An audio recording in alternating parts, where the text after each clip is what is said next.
Hello and welcome to this tutorial, and in this tutorial we are going to learn how you could install Android Studio on your computer. Now in the previous tutorial we have learned how you could download and install the Java JDK and how to set up the environment variable within our computer. So make sure that you have installed the Java JDK and also you have set up the environment variable on your computer before downloading or installing the Android Studio. So in order to install Android Studio, we simply go on Google and type download Android Studio, and the first link which pops up is going to be the download link for Android Studio. So we simply click on it, and as you could see, this is the Android Studio, and Android Studio is basically the official Android IDE, and IDE stands for Integrated Development Environment. So this software right here is going to allow us to write the code for our Android application, and also it is going to provide us with a small emulator like this so that we could run our Android applications into it. So basically, before installing the Android Studio, what I would like to recommend is you go and read the system requirements for Android Studio, and that is because Android Studio is a bit slow on computers which have low RAM. So for example, the system requirements which are specified for Windows are that you should have a 2 GB RAM minimum and 4 GB RAM is recommended.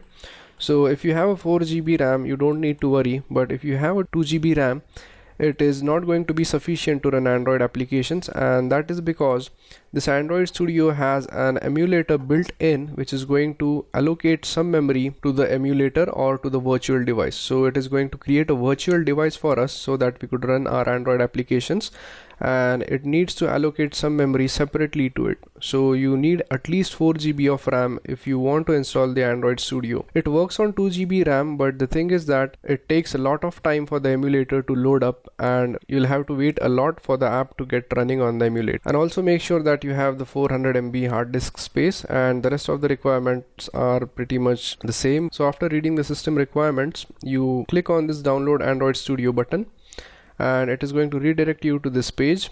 And after reading this terms and conditions, if you wish to read it, go through it and then click on this button right here and simply click download Android Studio for Windows. Now I'm not going to download Android Studio, and that is because I already have Android Studio installed on my computer. So the thing is that once you have clicked this button, your download will start right over here, and once the download is completed, you simply need to go to your download folder and run this installation file, which is androidstudio.exe. and once you run it, you will be guided through the installation process of Android Studio, and make sure that you have the internet connection while you are installing the Android Studio, and that is because the setup of Android Studio is going to download some of the packages for Android development. So make sure that you don't disconnect your internet connection in between the installation process. And also I would like to mention that it takes a while for Android Studio to completely install on your computer, and that is because, as I mentioned earlier, it is going to install some download some packages from the internet onto your computer, and then it is going to install it. So it totally depends upon your internet connection speed. So if you have a good speed, it is going to